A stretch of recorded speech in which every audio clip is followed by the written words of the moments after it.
সংসদে আগামী সোমবার থেকে শুরু হচ্ছে বাজেট অধিবেশনের দ্বিতীয় দফা।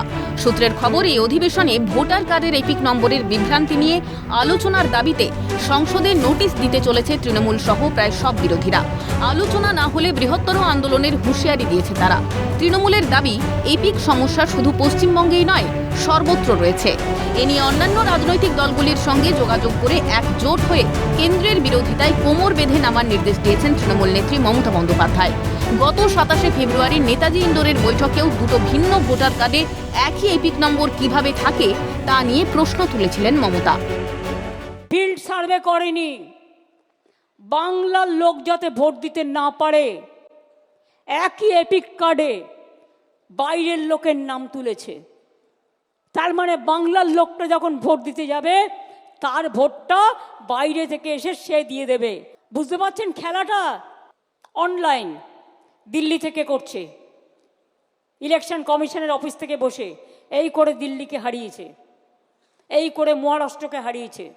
তৃণমূলের এই অভিযোগের পরই দ্রুত সব জেলা প্রশাসনের অফিসারদের নিয়ে বৈঠকে বসে নির্বাচন কমিশন।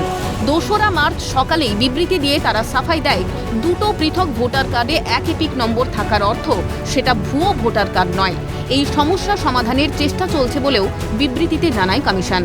তৃণমূলের অভিযোগকে অবশ্য খণ্ডনের চেষ্টা করে পাল্টা যুক্তি খাড়া করতে শুরু করেছে বিজেপিও।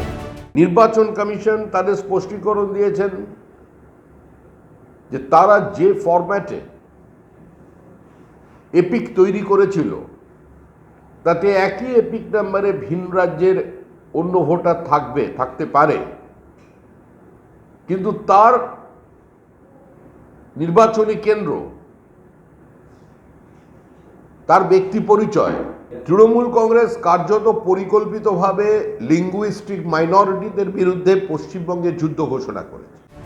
রাজনৈতিক মতাদর্শে বিরোধ থাকলেও তৃণমূলের এই অভিযোগের সুরে সুর মিলিয়ে নির্বাচন কমিশনকে বিদ্যে ছাড়েনি অন্য বিরোধী নেতারাও। কমিশন বলছে যে আলাদা একই ব্যক্তি আলাদা আলাদা কেন্দ্রের ভোটার হতে পারে, এইটা নির্বাচন কমিশন বোঝানোর চেষ্টা করছে। ভারতের আইনে, ভারতের গণতন্ত্রে এই জিনিস আছে বলে আমি জানি না।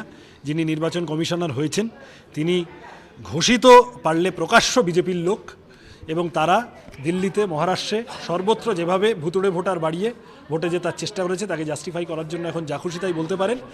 দুটো আলাদা রাজ্যে, দুটো আলাদা কেন্দ্রে একই লোক এপিক ভোটার হয়ে থাকতে পারে? এপিক নম্বর বিভ্রাট যে আগামী অধিবেশনে ঝড় তুলতে চলেছে, সরকারকে একযোগে যে কোণঠাসা করতে তৎপর বিরোধীরা, তা বলাই বাহুল্য।